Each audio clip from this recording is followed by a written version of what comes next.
में इस वक्त हालात सबसे ज्यादा विस्फोटक हो गए हैं। गाजा के अस्पताल पर हमले के बाद हमास घायल दुश्मन की तरह पलटवार की तैयारी में है। यह बात इजराइल भी अच्छी तरह जानता है, इसलिए दुश्मन फिर से सिर उठाए उससे पहले ही उसे कुचलने की तैयारी में इजराइल है। लेकिन हमास की ब्रिगेड में अभी भी कई ऐसे कमांडर हैं जो इस युद्ध को जिंदा रखने में सक्षम है। हमास के खिलाफ इजराइल ने अपनी युद्ध नीति में इस वजह से बड़ा बदलाव किया है। आपको दिखाते हैं ये स्पेशल रिपोर्ट।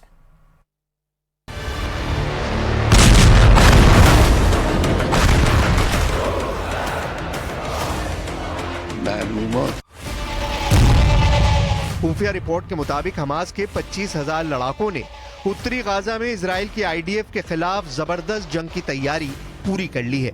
उत्तरी गाजा से इजराइल की चेतावनी के बाद से 10 लाख फिलिस्तीनी और हमास समर्थक भाग चुके हैं। खाली हो चुके उत्तरी गाजा में हमास बेसब्री से इजराइल के जमीनी हमले का इंतजार कर रही है। खबर आ रही है कि हमास के पास रूस की एंटी टैंक मिसाइलें और रॉकेट आ चुके हैं। खबर ये भी आ रही है कि ईरान ने हमास को हजारों की तादाद में रॉकेट, कम दूरी की मिसाइलें और भारी संख्या में ड्रोन दे दिए हैं। वहीं दूसरी तरफ स्पेशल फोर्सेस की तरह लड़ने वाले हिजबुल्लाह के 45,000 लड़ाकों को इजराइल पर किसी भी वक्त बड़ा हमला करने के लिए तैयार रहने को कहा गया है, जबकि ईरान ने 5,75,000 सैनिकों को हमले के लिए पूरी तरह तैयार कर लिया है। इस वक्त इजराइल से आर पार का युद्ध करने के लिए जो अरब देश पूरी तरह से मन बना चुके हैं, जरा उन्हें भी जान लीजिए।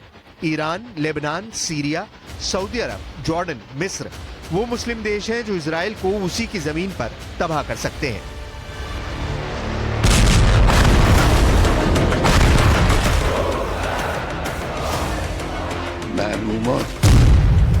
500 की मौत का बदला, जंग में उतरी मुस्लिम सेना।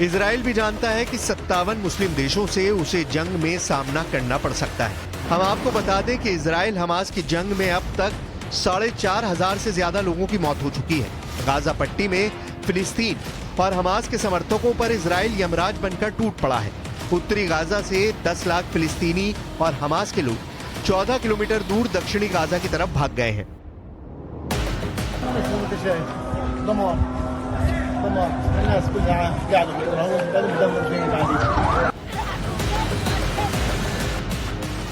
डिफेंस एक्सपर्ट्स के मुताबिक इजराइल बहुत ही चालाकी से गाजा युद्ध कर रहा है। अब इसे ऐसे समझ सकते हैं कि इजरायली सेना हमास को एक हाथ में बम दिखाकर दूसरे हाथ से पकड़े तमंचे से मार रही है। अब हम आपको बताने जा रहे हैं कि 7 अक्टूबर के बाद से हमास के कितने कमांडरों को इजराइल की आईडीएफ हवाई हमलों में मार चुकी है। इजराइल के आईडीएफ के दावों के मुताबिक इजरायली सेना ने 2 और हमास कमांडरों को ढेर कर दिया है। इजरायली सेना ने हमास के गाजा सिटी ब्रिगेड में एंटी टैंक गाइडेड मिसाइल के प्रमुख मोहम्मद अब्दुल्ला और हमास के नेवल कमांडर अकरम हिजाजी को मार गिराया है। इससे पहले 17 अक्टूबर को इजरायली सेना ने हमास के कमांडर एमान नौफाल को मार गिराया था। नौफाल ने इजरायली सेना और आम लोगों पर कई हमलों को अंजाम दिया। 14 अक्टूबर को इजरायली सेना ने हमास के 2 बड़े कमांडरों को मार गिराया।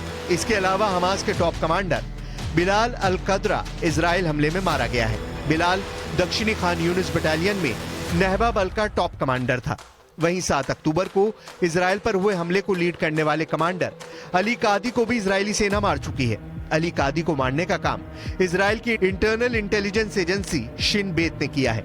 इसी तरह हमास का एयरफोर्स हेड मुराद अबू मुराद भी इजरायली हमले में मारा जा चुका है। इजरायली फोर्स इस्लामिक जिहाद हेडक्वार्टर को भी एयर स्ट्राइक में ध्वस्त कर चुकी है। इजराइल सेना गाजा में हमास के 3,000 अड्डों को तबाह कर चुकी है। Hamas kidnapped women, children, elderly, Holocaust survivors.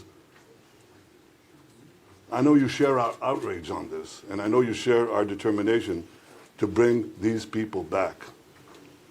On October 7th, Hamas murdered 1,400 Israelis, maybe more. This is in a country of fewer than 10 million people.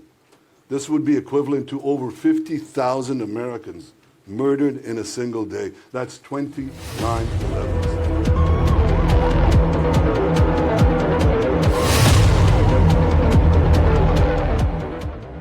Gaza city के अल अहली अरब सिटी हॉस्पिटल पर rocket से हमला Israel ने किया या फिर फिलिस्तीन Islamic जिहाद के लड़ाकों ने?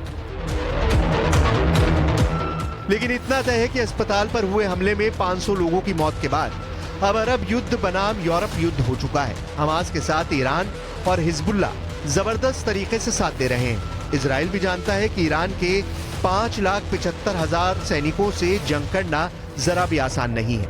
इजराइल के पास सिर्फ 1,73,000 सैनिक हैं।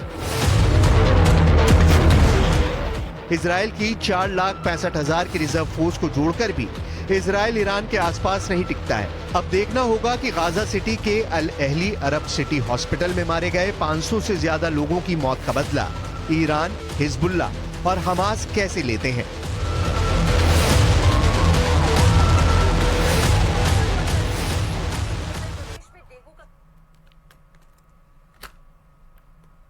तो इजराइल को बार बार युद्ध की धमकी दे रहे ईरान को अमेरिका ने बड़ा झटका दिया है। ईरान ने ड्रोन प्रोजेक्ट और बैलिस्टिक मिसाइल प्रोग्राम को रोकने के लिए अमेरिका ने नए प्रतिबंध लगा दिए हैं। इन नए प्रतिबंधों पर अमेरिका समेत उसके 45 मित्र देशों ने हस्ताक्षर किए हैं।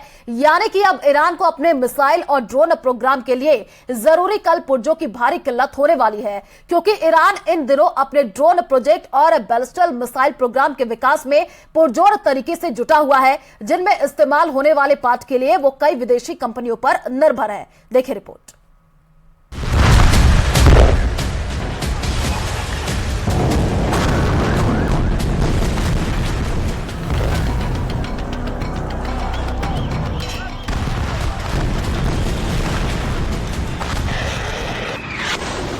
ईरान अपनी जिस ताकत के भरोसे इजराइल को मिटा देने की धमकी दे रहा है, ईरान के उस फन को कुचलने की तैयारी कर चुका है अमेरिका। हमास इजराइल युद्ध के बीच ईरान गाजा पर इजराइल की बमबारी से बौखलाया हुआ है। वो बार बार युद्ध में सीधे उतरने की धमकी दे रहा है। ईरान के सुप्रीम लीडर बार बार इजराइल को गाजा पर हमले रोकने की चेतावनी दे रहे हैं, लेकिन इजराइल अपने मिसाइल धमाकों की गूंज में ईरान की धमकी को अनसुना कर दे रहा है। लेकिन ईरान की हर हरकत पर अमेरिका की पूरी नजर है। इसीलिए ईरान हमास इजराइल युद्ध में कूदे उससे पहले ही अमेरिका ने उसके पर कतरने की तैयारी शुरू कर दी है। अमेरिका ने ईरान के खिलाफ बड़ा कदम उठाते हुए ईरान की बैलिस्टिक मिसाइल प्रोग्राम और ड्रोन प्रोजेक्ट पर नई पाबंदियों की घोषणा कर दी है। अमेरिकी विदेश मंत्री एंटनी ब्लिंकन ने ईरान पर नए प्रतिबंधों की जानकारी देते हुए ट्वीट किया है कि आज संयुक्त राज्य अमेरिका ईरान के बैलिस्टिक मिसाइल्स और यूएवी कार्यक्रमों का मुकाबला करने के लिए नए प्रतिबंध लगा रहा है।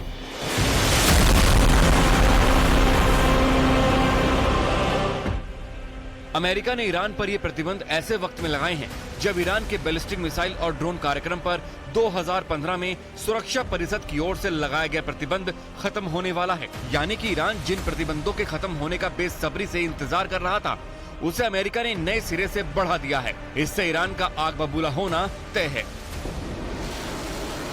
इससे पहले पिछले महीने ही नेटो के 3 अहम देश ब्रिटेन, फ्रांस और जर्मनी ने ईरान पर मिसाइल और परमाणु प्रतिबंधों की घोषणा की थी। इन तीनों देशों ने एक संयुक्त बयान में कहा था कि ईरान पर मिसाइल और परमाणु प्रतिबंध बरकरार रखने का फैसला लिया गया है और ईरान को चेताया था कि अगर ईरान ने इन प्रतिबंधों की लक्ष्मण रेखा लांघने की कोशिश की तो उसे गंभीर नतीजे भुगतने होंगे।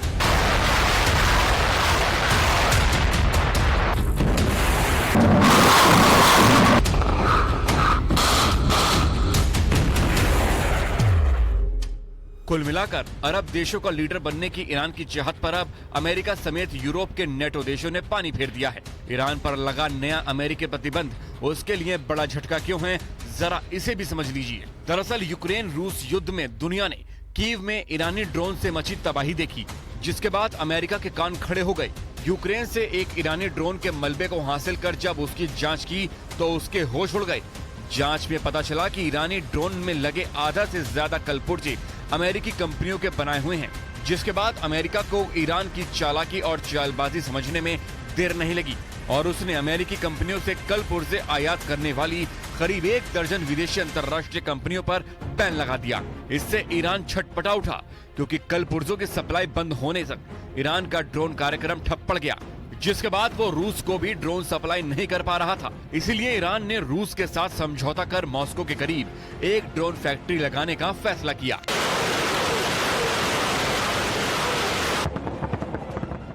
इस बीच अमेरिका को पता चला कि ईरान ने कुछ देशों की मदद से अपना ड्रोन कार्यक्रम फिर से शुरू कर दिया है, जिसके बाद अमेरिका ने ईरान पर नए प्रतिबंध लगा दिए हैं।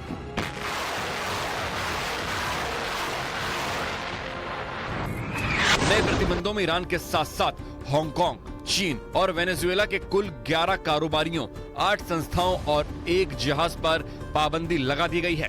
ये सभी ईरान को बैलिस्टिक मिसाइल प्रोग्राम और यूएवी प्रोजेक्ट में मदद कर रहे थे। यही नहीं, अमेरिका ने 2 ईरानी और 4 रूसी संस्थाओं पर भी पाबंदी लगाई है। इन संस्थाओं पर रूस को यूक्रेन युद्ध के लिए ईरानी ड्रोन सप्लाई करने का आरोप है। नए प्रतिबंधों का ऐलान करते हुए अमेरिका ने चिंता जताई है कि वो और उसके सभी 45 शांति प्रिय मित्र देश ईरान के बैलिस्टिक मिसाइल और यूएवी प्रोग्राम के विकास से बहुत चिंतित हैं। इसीलिए तेहरान को चेतावनी देने के लिए उन्होंने ये पाबंदी लगाई है। अमेरिका ने साफ कर दिया है कि वो ईरान के मिसाइल और यूएवी कार्यक्रमों के खिलाफ चुप नहीं बैठेगा।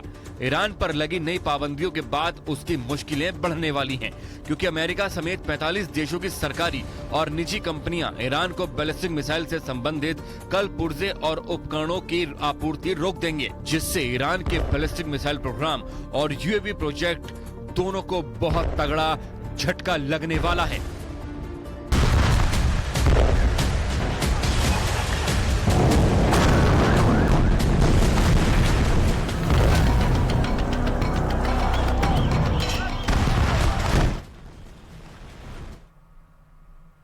तो बीकानेर